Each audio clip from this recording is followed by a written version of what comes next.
नमस्कार, मैं हूं संदीप चौधरी। आप देख रहे हैं आज का मनी मंत्र, वो शो जिसमें हम आपको ऐसी खबरें बताते हैं और समझाते हैं आसान, सीधी सादी, सरल भाषा में, जो सीधे आपसे जुड़ी है, जिनका सरोकार आपसे है।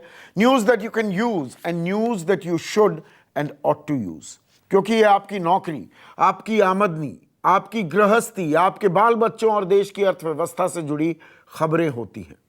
कोई राजनीति नहीं, कोई हिंदू मुसलमान नहीं, कोई भारत पाकिस्तान नहीं। और मेरे साथ आज खबरों का विश्लेषण करने के लिए वरिष्ठ पत्रकार और न्यूज विद जे के मैनेजिंग एडिटर सिद्धार्थ जराबी हैं। और सिद्धार्थ, देखिए, हर कोई इस बात पर निगाह टिकाए बैठा है कि भाई अर्थव्यवस्था की गति कब तेज होगी, कब हम रफ्तार पकड़ेंगे। बिजनेस स्टैंडर्ड की हेडलाइन है, recovery patchy, stimulus eight appropriate time.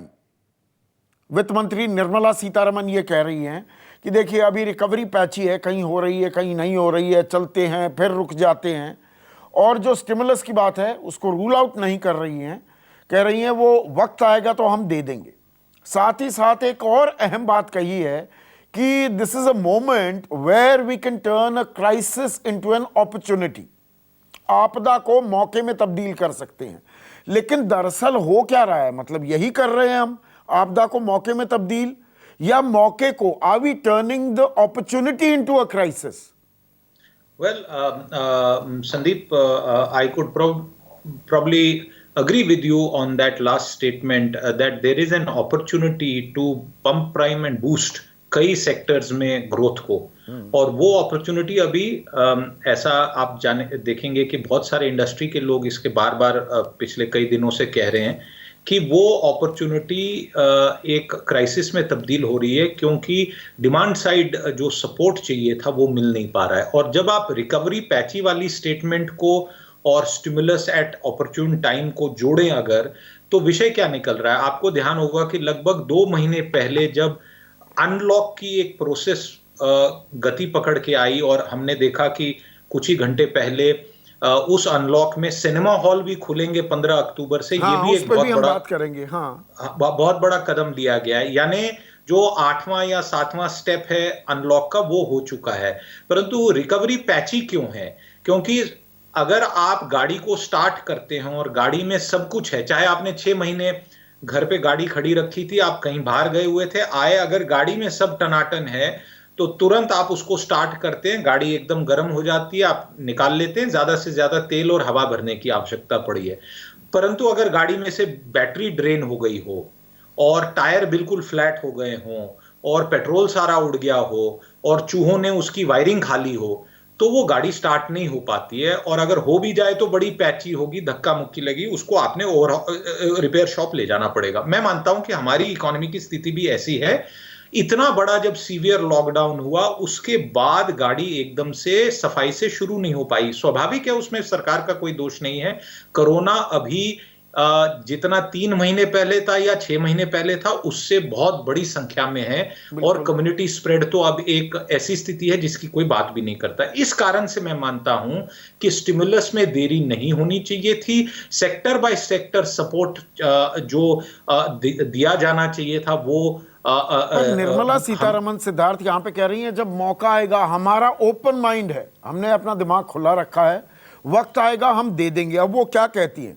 यही क्राइसिस इनटू एन अपॉर्चुनिटी को लेकर the government has turn the crisis into an opportunity as directed by the prime minister and has brought in several systemic reforms on labor, agriculture, banking sector, digitized ration cards, power, etc. कि हमने सुधार किए हैं श्रम कानूनों को लेकर, कृषि को लेकर, बैंकिंग सेक्टर को लेकर।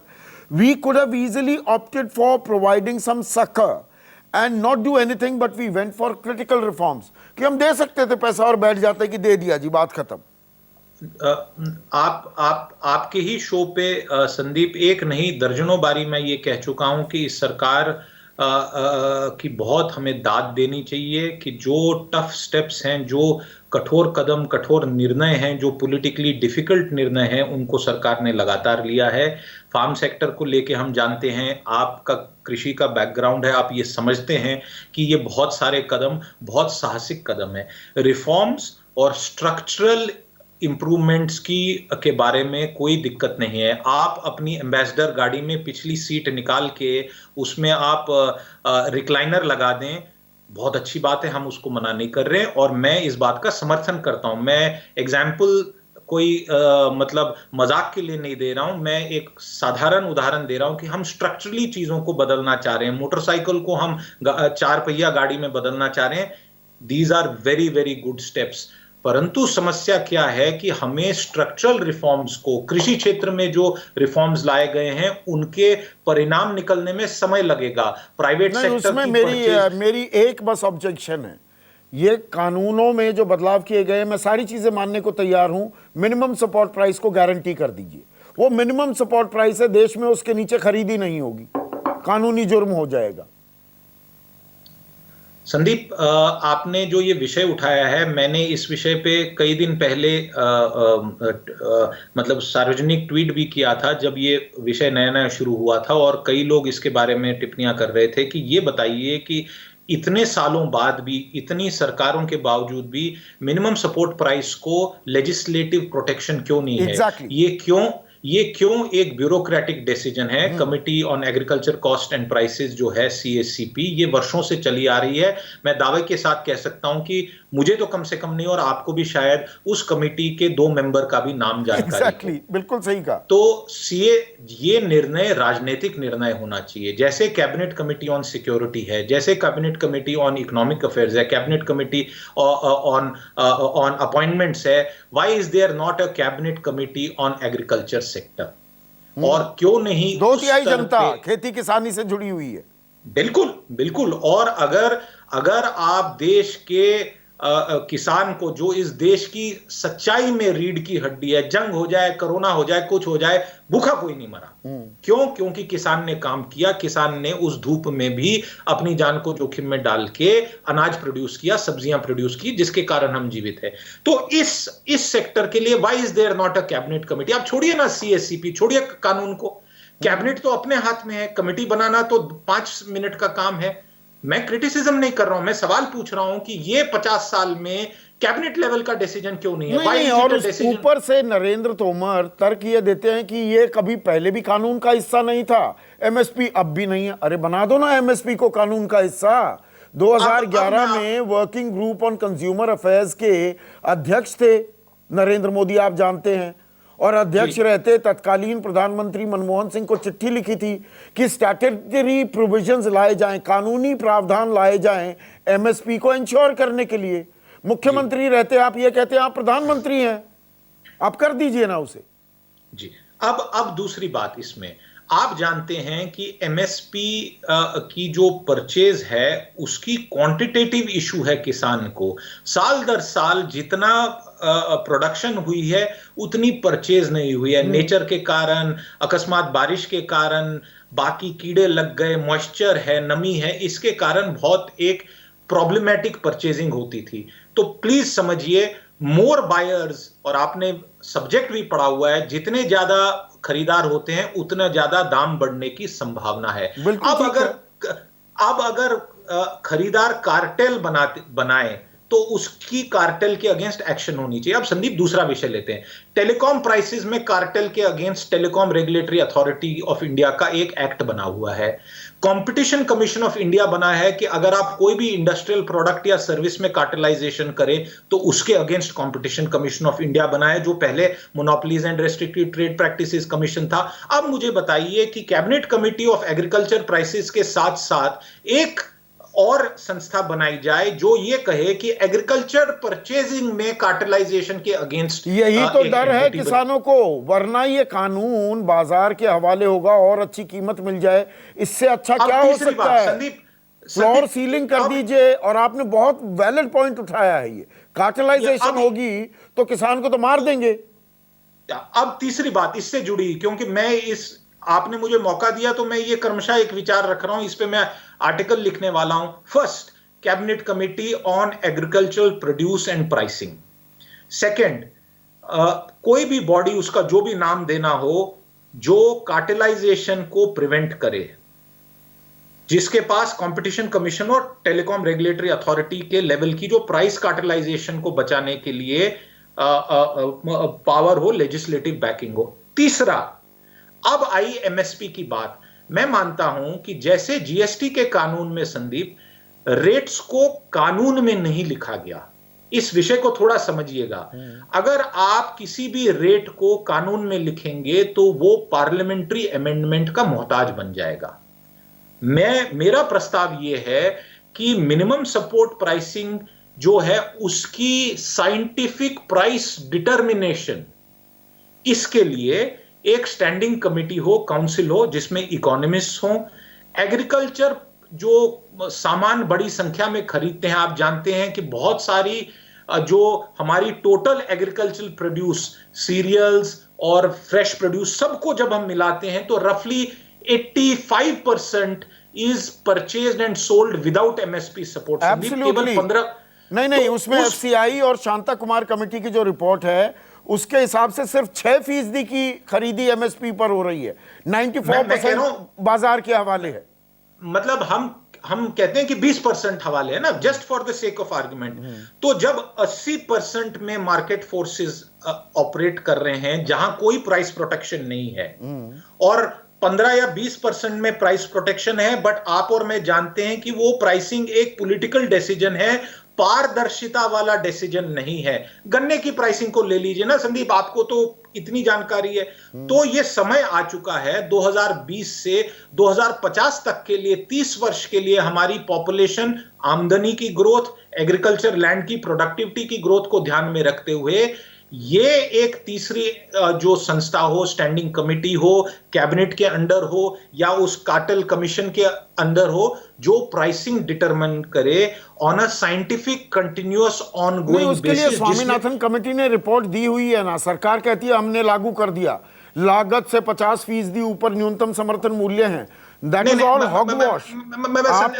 संदीप, सरकार ने नहीं किया, मैं ऐसा नहीं कह रहा हूं।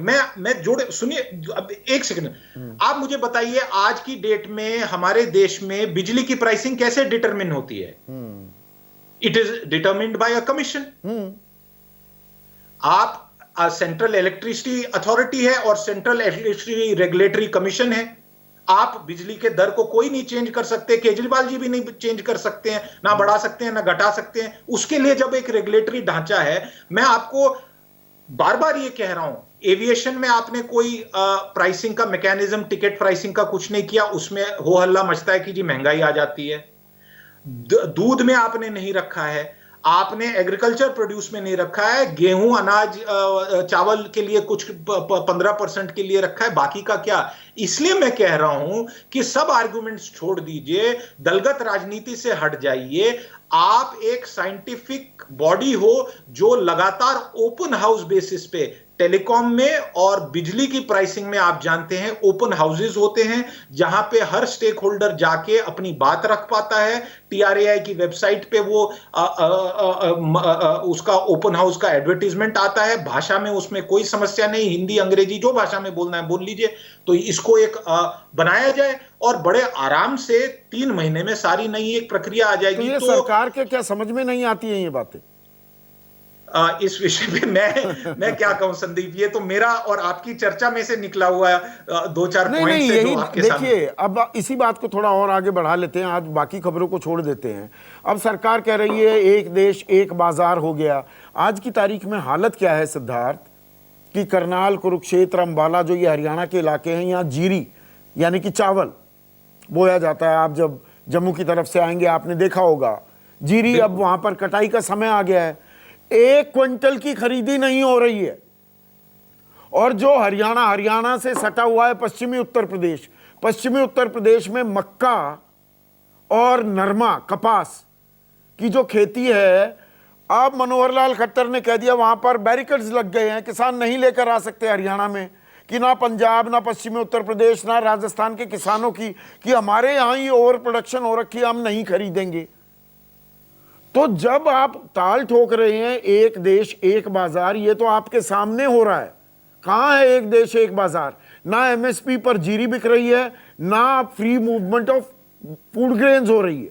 दोनों चीजें बिल्कुल सामने हो रहा है। संदीप, ये जो आपने विषय उठाया है ये बहुत एक इम्पोर्टेंट विषय है, बट इसमें हमें एक चीज को एक्नॉलेज करना पड़ेगा कि ये जो सब्जेक्ट है ये स्टेट के पास भी है और सेंटर के पास भी है। इसीलिए पंजाब पंजाब ने ये पहल की है कि जो नया कानून बना है उसको वो इम्प्लीमेंट नहीं करेंगे, तो ये स्टेट्स की भी जिम्मेवारी आती है। अब मैं आपको दूसरा एक इस विषय थोड़ा, क्योंकि आपने, मैं मानता हूं कि थोड़ा अगर रेडिकल सजेशन दी जाए तो शायद समस्या का नहीं, समाधान भी बहुत निकले। अच्छी, ये तीनों सजेशंस मैं इस्तेमाल करने वाला हूं आपका नाम अब देकर।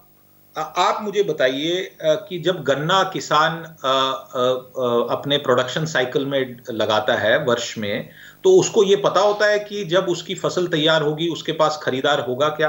नहीं पता होता। पर वो ये जानता है कि मेरे क्षेत्र में शुगर केन मिल है, मैं वहां जाके दे दूंगा। और मजबूर रहता है वो बेचारा किसान कि वो दे देता है किसी भी दाम पे, और वो फिर 2-2 साल बाद, 3-3 साल बाद भी उसको उसका पैसा मिलता है, नहीं पर वो नहीं, कहता है इसमें चलो एक कुछ। एक मैं छोटी सी चीज बता दूं, क्योंकि मैं इससे वाकिफ हूं। मेरे घर में, मेरे परिवार में गन्ने किसानों की तादाद बहुत सारी है। वहां पर होता क्या है, एक पर्ची सिस्टम होती है। आपके गन्ने का केन सर्वेयर्स आते हैं खेत में, वो कहते हैं कि आपका इतना गन्ना है, आपकी ज़मीन के हिसाब से, गन्ने की पैदावार के हिसाब से पर्चियां सिस्टम हो जाती है कि आपकी पर्ची आ गई, आपकी बारी आ गई, उतना गन्ना काटो, मिल में डाल दो। सरकार कहती है, प्रधानमंत्री ने भी ताल ठोकी थी सहारनपुर में 2017 में, कि 14 दिन के अंदर आपके पैसे की पेमेंट हो जाएगी, और नहीं तो ब्याज मिलेगा अगर डिलेड पेमेंट होती है। तो पर्ची सिस्टम है, उसमें अपना गड़बड़ झाला होता है, पर एक कोऑपरेटिव जो सरकारी मिले हैं वहां पर तो पैसा भी जल्दी आ जाता है। प्राइवेट मिलों में ये पर्ची का सिस्टम थोड़ा सा कोलैप्स करता है। तो किसान को काफ़ी हद तक ये मालूम होता है, और इसीलिए पश्चिमी उत्तर प्रदेश में किसान सिर्फ गन्ना ही बोते हैं, बाकी चीज़ें सिर्फ अपने कंजम्पशन के लिए बोते हैं, मंडी के लिए वो और चीज़ें करते भी नहीं हैं। पर यहाँ पर दिक्कत क्या हो जाती है, आपको पता है, पर्ची भी आ गई, आपने गन्ना उतार भी दिया, 17,500 करोड़ के आउटस्टैंडिंग हैं गन्ना किसानों को पूरे देश में, 12,000 करोड़ सिर्फ उत्तर प्रदेश में। तो बात वहीं घूमकर बैक टू स्क्वायर वन हो जाती है। संदीप, दैट इज वाई ये हमें अब एक्नॉलेज करना पड़ेगा। और मैं मानता हूं जो ये अभी कानूनों में सुधार हुआ है ये बहुत बड़ी एक पहल है। कारण ये है कि पुराना मॉडल, संदीप, अब नहीं चल सकता। सही बात है। जिस टाइप की इकोनॉमी हम इवॉल्व हुई है, अब आप 20, 25, 30, 40, 50 वर्ष पहले बनाए हुए मॉडल्स नहीं चल सकते। इस संदर्भ में मैं आपको एक चीज बोलना चाहता हूं। मुझे बताइए, जब हम बहुत सारे इंडस्ट्रियल प्रोडक्ट्स मैन्युफैक्चरर्स, तो डिमांड प्रोजेक्शन एक बहुत बड़ी बात होती है। बनाने वाले को यह पता होता है कि 3 साल बाद भी उसका कौन खरीदार होगा, उसने मार्केट आइडेंटिफाई की होती है, उसके पास उस कारण से वेंडर फाइनेंसिंग का भी मौका मिलता है। किसान बेचारा फसल से फसल तक मोहताज रहता है, फसल अगर फेल हो गई तो किसान की जान चली गई। इतनी दयनीय स्थिति में है। तो मुझे बताइए, एमएसपी, अगर जिन जिन जो लोग कहते हैं कि एमएसपी को लॉ में लाइए, मैं उसी विषय पे आता हूं वापस। क्या अगले साल एमएसपी क्या होगा ये किसान को पता है? क्या किसान को आज ये जानकारी है कि 2022 में फ्रांस में कपास की डिमांड बढ़ेगी और मैं इसलिए कपास बनाऊंगा हाई क्वालिटी का जो मैं एक्सपोर्ट करूंगा? क्या किसान को यह पता है कि बड़े शहरों में अब वीट की एलर्जी, ग्लूटेन एलर्जी की एक ट्रेंड चल रही है, तो लोग ग्लूटेन फ्री वीट की तरफ जा रहे हैं, जो आज की डेट में ये फॉरेन से आ रहा है? क्या किसान को यह पता है कि ऑर्गेनिक फूड के लिए मेरे पास कहां कहां खरीदार हैं? ये मैं इसलिए कह रहा हूं संदीप, क्योंकि मैं भी थोड़ा बहुत इन मामलों से जुड़ा हुआ व्यक्ति हूं। प्रॉब्लम सबसे बड़ी है कि आज अगर आप किसी भी किसान को पूछें, बड़े से बड़े, उसको ये कहें कि 2021 में आपकी फसल कौन खरीदेगा, कितने प्राइस पे खरीदेगा, तो सरकार और अड़तिया और एमएसपी को छोड़ के उसके पास कोई ऑल्टरनेटिव नहीं है। वो मोहताज है एक ऐसे सिस्टम का जिसमें कोई पारदर्शिता नहीं है। वो मोहताज है उन सीएससीपी के ब्यूरोक्रेट्स का जो कभी शायद उन लोगों के समक्ष भी नहीं जानते हैं, उनकी समस्याओं और उनको कोई जानकारी नहीं है। सो द इशू इज, अगर हम क्रमशः चौथी बात जोड़े, demand, assured demand on a long term basis किसान के प्रोडक्ट के लिए अगर होगी तो उसको 2-3 वर्ष की स्टेबिलिटी भी मिलेगी। बहुत बहुत शुक्रिया। और ये बहुत ही अहम 4 बिंदु जो आपने आज उठाए हैं, ये मेरे ख्याल से सरकार को भी समझने की जरूरत है और इसको लोगों को, आम किसानों को भी समझाने की जरूरत है। आज मनी मंत्र में बस इतना ही। नमस्कार, मैं हूं मानक गुप्ता। अगर आपको हमारा ये वीडियो पसंद आया हो तो इसे लाइक और शेयर जरूर करें और हां, हमें सब्सक्राइब और फॉलो करना ना भूलें ताकि आप देश और दुनिया की कोई खबर मिस ना करें। तो जुड़े रहिए हमारे साथ और देखते रहिए न्यूज़ 24।